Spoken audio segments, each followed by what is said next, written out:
Bien-aimés dans le Seigneur, shalom. Je peux même vous dire bonjour, ça dépend de l'heure à laquelle vous allez nous suivre. J'aimerais que ce matin, nous puissions parler d'un thème, l'obéissance ou les bénéfices de l'obéissance.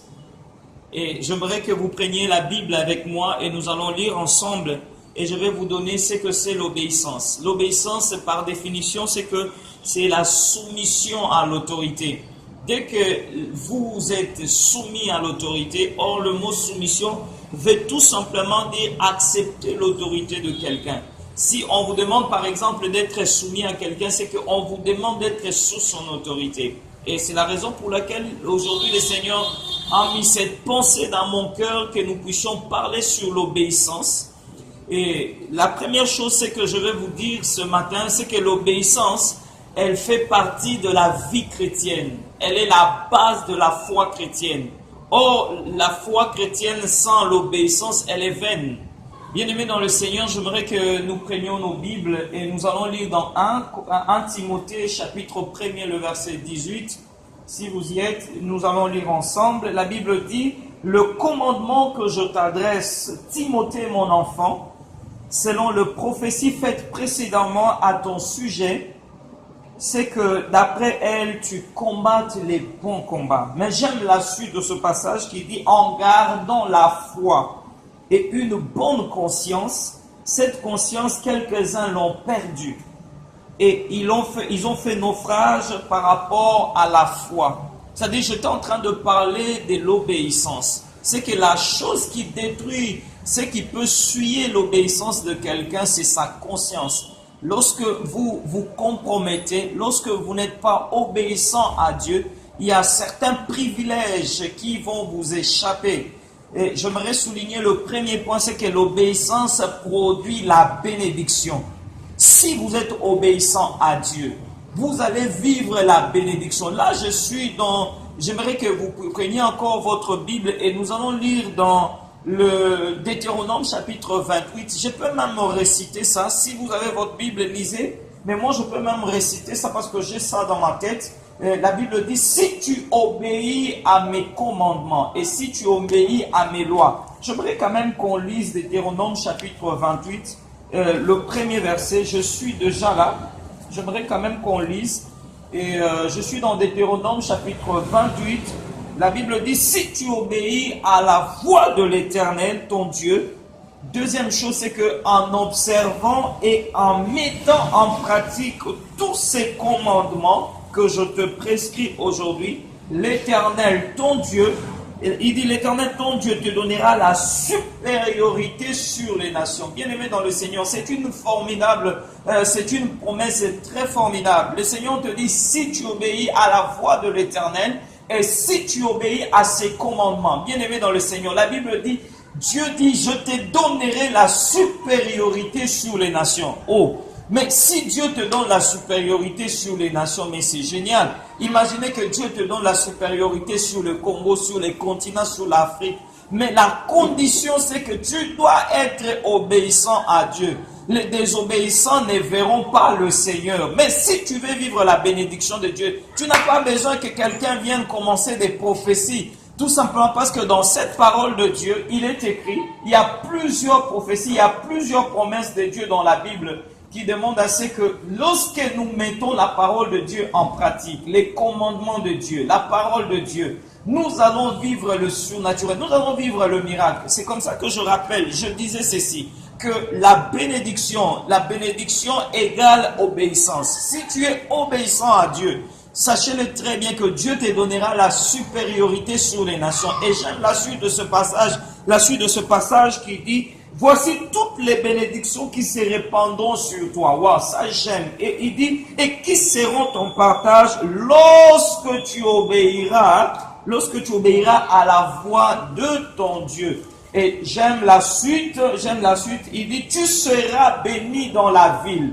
Il dit, tu seras béni dans la ville. Bien aimé, si tu veux être béni dans la ville, tu n'as pas besoin de toucher à la magie, tu n'as pas besoin d'aller consulter les féticheurs, tu n'as pas besoin de cela. Tout ce que Dieu te demande, si tu veux être béni dans les affaires, si tu veux voir la main de Dieu dans tes affaires, si tu veux voir la main de Dieu dans ce que tu es en train de faire, si tu veux voir la main de Dieu dans tes entreprises, si tu veux voir la main de Dieu dans ton mariage, si tu veux même voir Dieu dans ce que tu fais, la première chose, c'est que tu dois être obéissant à Dieu.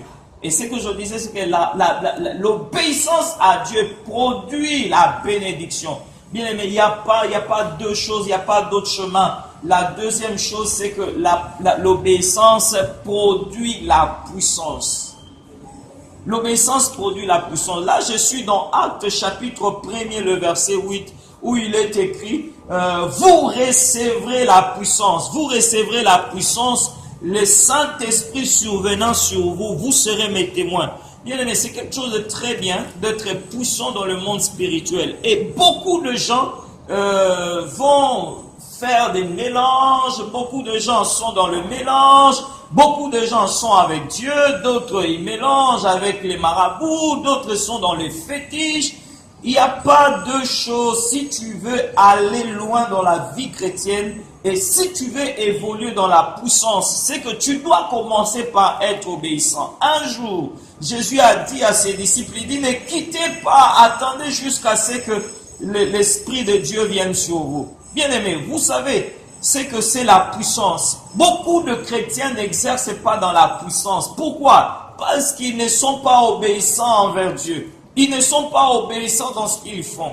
Vous savez, il est écrit que quand les disciples ont reçu le Saint-Esprit, les mondes, ils ont bougé les mondes, ils ont bougé la contrée, ils ont bougé les choses. Voilà pourquoi j'aimerais que vous lisiez avec moi Actes chapitre 2, le premier verset. Je prendrai le premier jusqu'au 4e verset. La Bible parle de le jour de la Pentecôte. Ils étaient tous ensemble dans le même lieu. Ils étaient tous ensemble dans le même lieu. Parce qu'ils avaient reçu l'ordre de ne pas quitter ces lieux. Et la Bible dit, tout à coup, il vint du ciel un bruit, comme celui d'un vent impétueux, et il remplit toute la maison où ils étaient assis. Des langues semblables à des langues de feu leur apparurent, séparées les unes les autres, se posèrent sur chacun, et ils furent tous remplis du Saint-Esprit, et se mirent à parler en d'autres langues, selon que l'Esprit leur donnait de s'exprimer. Bien aimé, vous voulez être puissant, vous devez avoir une relation particulière avec le Saint-Esprit. Si vous n'avez pas reçu le Seigneur, comment est-ce que vous allez vivre la puissance de Dieu? Comment vous allez vivre le surnaturel? Dieu n'exauce pas les prières de pécheurs. La seule prière des pécheurs que Dieu exauce, c'est lorsque le pécheur se répand et renonce à son péché. Bien-aimé dans le Seigneur, tu n'as pas besoin d'aller gauche à droite. Tu as besoin de rester dans l'obéissance envers Dieu. Lorsque tu es obéissant avec Dieu, même il est écrit même dans le livre de Malachie, chapitre 3, le verset 10, où on souligne sur la dîme, sur les offrandes. Bien aimé, pourquoi nous ne sommes pas bénis? Parce que nous ne pratiquons pas la parole de Dieu. Parce que nous ne faisons pas ce que Dieu nous demande. Beaucoup de chrétiens sont pauvres. Beaucoup de chrétiens ne sont pas puissants. Tout simplement à cause de l'obéissance. Combien de gens sont fidèles à la dîme? Combien de gens sont fidèles par rapport aux aumônes? Combien de gens sont fidèles par rapport aux offrandes? Mais si nous respectons, si nous obéissons aux promesses, si nous obéissons au commandement du Seigneur, frère, nous allons vivre le surnaturel. Je disais, la première chose, c'est que l'obéissance produit la bénédiction. La deuxième chose, c'est que l'obéissance produit la puissance. Si les disciples n'étaient pas obéissants, quand Jésus leur avait demandé d'attendre, ils seraient peut-être dispersés, chacun allait rentrer dans sa maison, mais ils n'allaient pas vivre le surnaturel. Ils n'allaient pas vivre le surnaturel. Imaginez les disciples qui ont quitté Jérusalem pour aller à Emmaüs. Ils sont partis parce qu'ils étaient désespérés. Leur maître était mort. Ils n'avaient plus d'espoir parce que ils savaient que celui qui faisait leur force était mort. Mais ne pas obéir à la voix du Seigneur. c'est qu'ils nous ont oublié ce que le Seigneur avait dit d'attendre. Mais eux, ils n'ont pas attendu, ils sont partis à Emmaüs. Jusqu'à ce que Jésus a marché avec eux sur Emmaüs. Jusqu'à ce que Jésus s'est révélé sur le chemin d'Emmaüs. Et lorsqu'ils se sont rendus compte que c'était Jésus, ils ont même prié à Jésus, dit Jésus reste avec nous, ne pars pas. Mais Jésus leur a demandé de rentrer à Jérusalem. Bien aimé, j'aimerais te dire, rentre là où est la promesse de Dieu. Rentre sur la voie du Seigneur. Retourne dans la voie de l'obéissance. Si tu veux vivre la puissance sur le chemin de l'obéissance, tu dois retourner sur ce chemin de la crainte de Dieu. Vous savez, beaucoup de gens, même l'apôtre Paul, quand il parle à Timothée, il dit, fais attention par rapport à la conscience. C'est-à-dire la conscience même, et la conscience, c'est la voie de Dieu. La conscience, c'est la loi de Dieu. Ce que je voulais dire, c'est que la conscience, c'est que beaucoup ont perdu la conscience et ils ont fait naufrage par rapport à la foi. Frère, l'obéissance nous garde dans la voie du Seigneur. La troisième chose que j'aimerais souligner par rapport à l'obéissance à Dieu, c'est que l'obéissance donne la croissance spirituelle. Quand vous êtes obéissant, vous allez grandir. Vous allez grandir dans la grâce de Dieu. Ce qu'on appelle grandir dans la grâce. Lorsque vous êtes obéissant, vous allez voir que votre église va croître.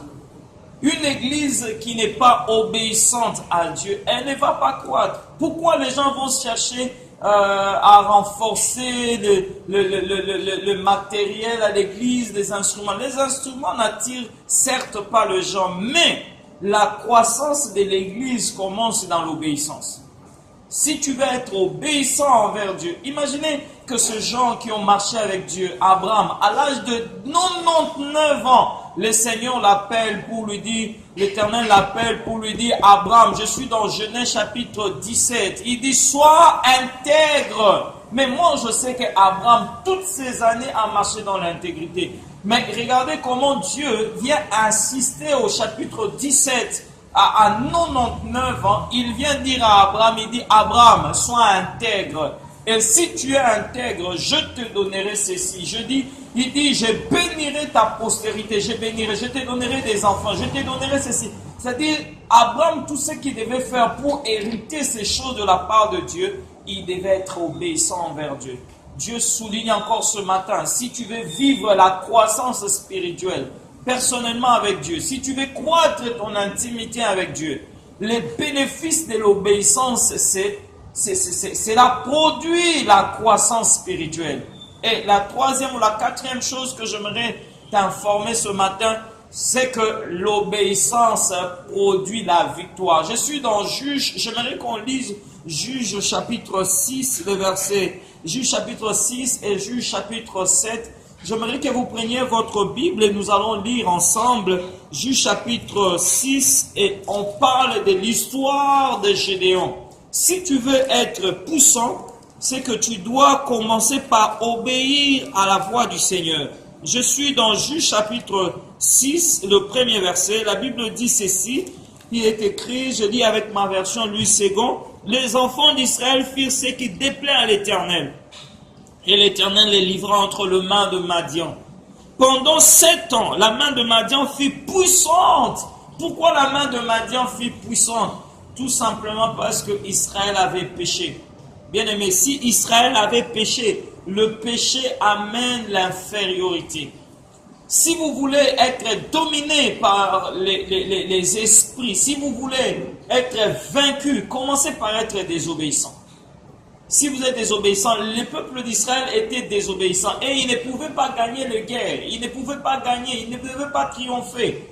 Et c'est comme ça que, écoutez ce que la Bible dit, les enfants d'Israël firent ce qui déplaît à l'Éternel et l'Éternel les livra entre les mains de Madian.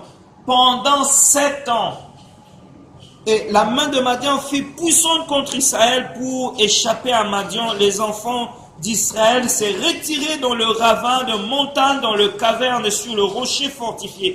Quand Israël avait sémé, Madian avait...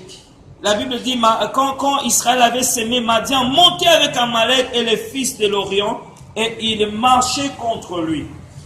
Il campait en face de lui, détruisait les productions du pays jusque vers Gaza, et ne laissait en Israël ni vivre, ni brebis, ni bœufs.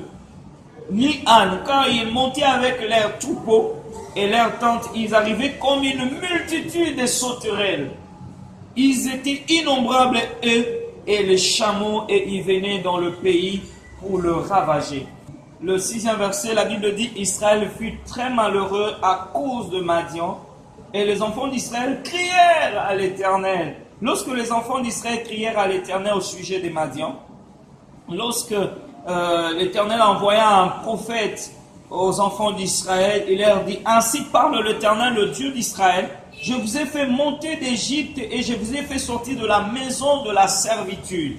La maison de servitude, je vous ai délivré de la main des Égyptiens et de la main de tous ceux devant vous, et je vous ai donné de tous ceux qui vous opprimez, et je les ai chassés devant vous, et je vous ai donné leur pays. Je vous ai dit, je suis l'Éternel votre Dieu.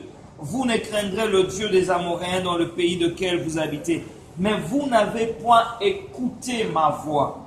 Le verset 11, puis l'ange de l'Éternel s'assit sous les térébinths d'Ophra, qui appartenait à Joas de la famille d'Abiézer. Gédéon, son fils, battait du froment au pressoir pour le mettre à l'abri de Madian. L'ange de l'Éternel lui apparut et lui dit, l'Éternel est avec toi, vaillant héros. Gédéon lui dit, ah mon Seigneur, si l'Éternel est avec nous, pourquoi toutes ces choses nous sont-elles arrivées? Et où sont tous ces prodiges que nos pères nous racontent quand ils disent, l'Éternel ne nous a-t-il pas fait monter d'Égypte?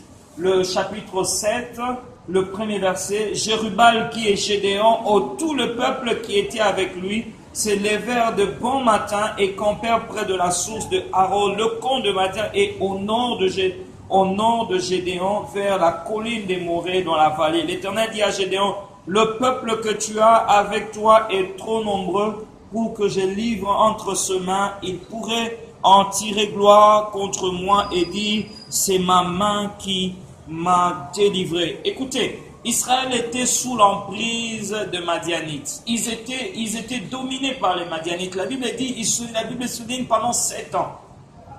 Mais au chapitre 7 et au chapitre 6, Gédéon va rencontrer le Seigneur, va rencontrer l'ange du Seigneur. L'ange du Seigneur dit à Gédéon, vaillant héros.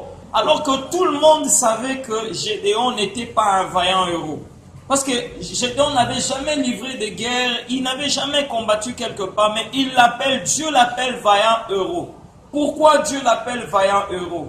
Parce que les hommes peuvent te prendre comme un zéro, mais le Seigneur, lui, te prendra comme un héros. Tout simplement, si tu obéis au Seigneur, tu es parmi les héros. Tu es celui parmi ceux qui vont gagner les Madianites. Tu es venu dans la présence de Dieu. Tu es venu chercher le Seigneur. Tu te bats pour le craindre. Bien-aimé dans le Seigneur, la victoire est certaine. La victoire est certaine. Même dans le livre d'Hétéronome où l'Éternel a donné, l'Éternel dit, je te donnerai la victoire sur tes ennemis. Je te donnerai la victoire. Je donnerai la victoire sur tes ennemis. Quel que soit le moment dans lequel tu traverses, quelles que soient les difficultés que tu traverses dans la vie, frère, si tu veux vivre les victoires, ce n'est pas en chassant les démons, ce n'est pas en les cherchant, en attrapant tout le monde dans la famille, en accusant les gens de sorciers. Non! Si tu veux avoir la victoire dans le combat spirituel, commence par être obéissant. Si tu es obéissant envers le Seigneur, tu vas vivre la victoire, tu vas vivre la pleine victoire. Imaginez que Israël avait péché. Akab a péché contre le Seigneur. Et ils se sont détournés de la voie du Seigneur.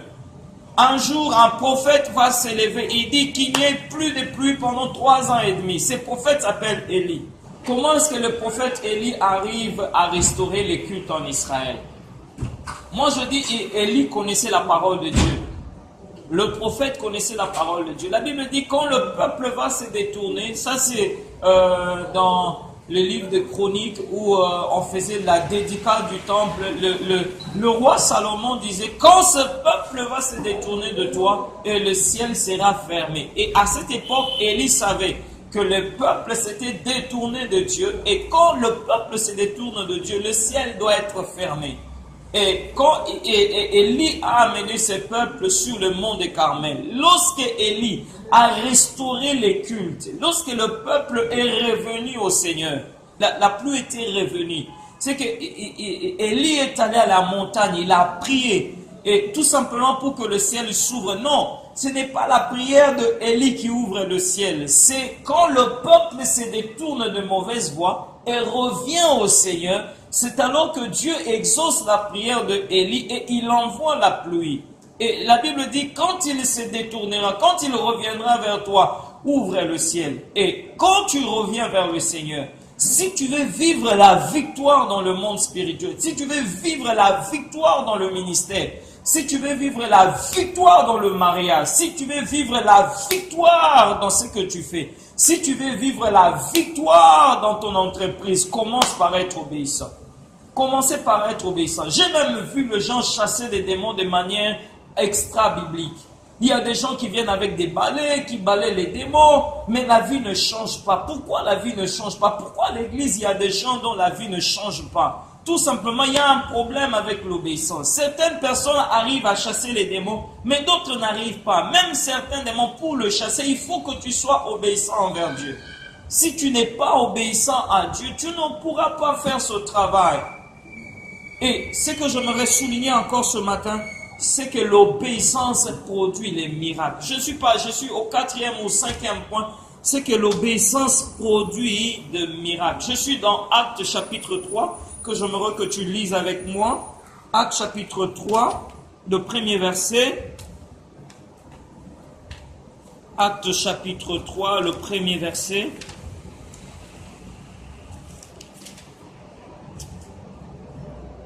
Pierre et Jean montaient ensemble au temple à l'heure de la prière. C'était à l'heure de la prière, ils étaient en train de monter au temple. La Bible dit que c'était à la 9e heure.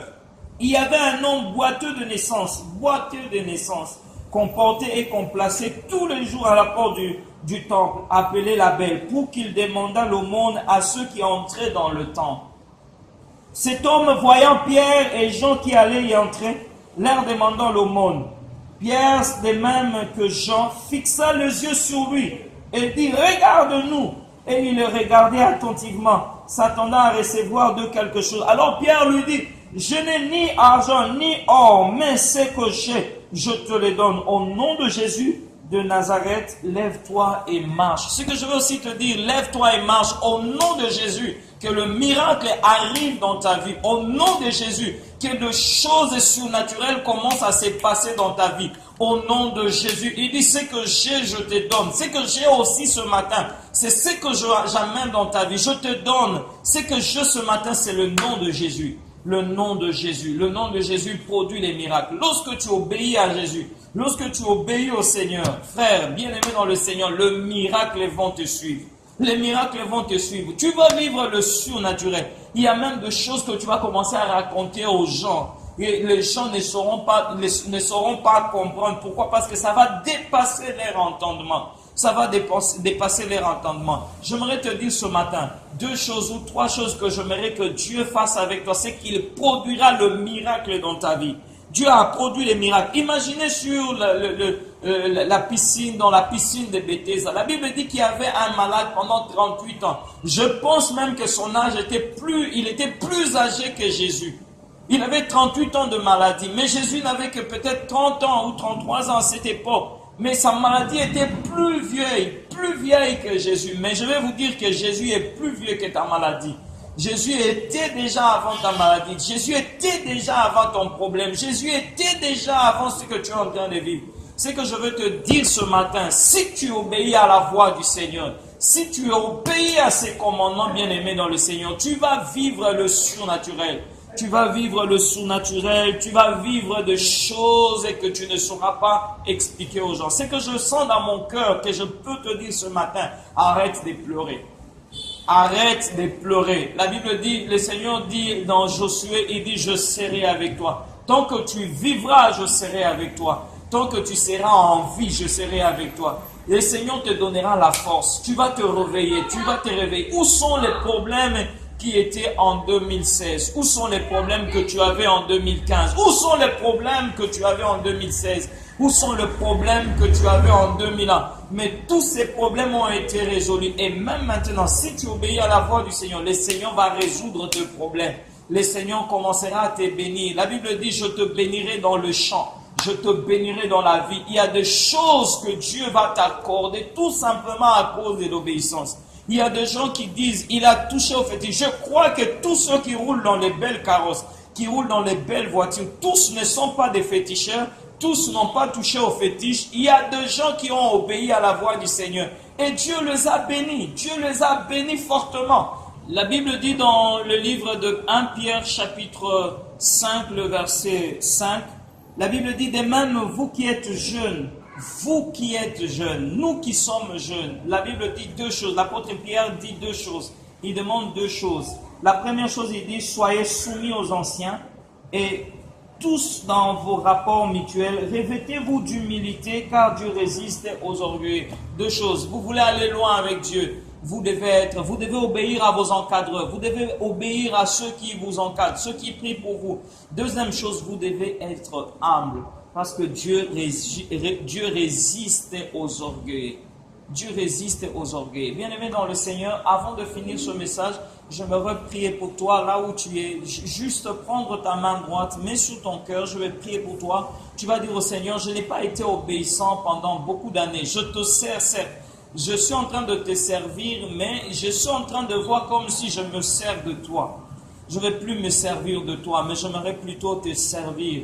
Et c'est comme ça que je mets ma main droite, j'aimerais te supplier ce matin, fais-moi grâce. Je vais être obéissant, je vais marcher dans l'obéissance. Je veux te craindre, je ne vais plus marcher sur mes propres mots, je ne vais plus marcher sur mes propres pas. J'aimerais que désormais, comme David disait, sonde-moi, connais-moi. Si je suis dans le bon chemin, amène-moi. Si je suis dans le mauvais chemin, amène-moi sur le bon chemin.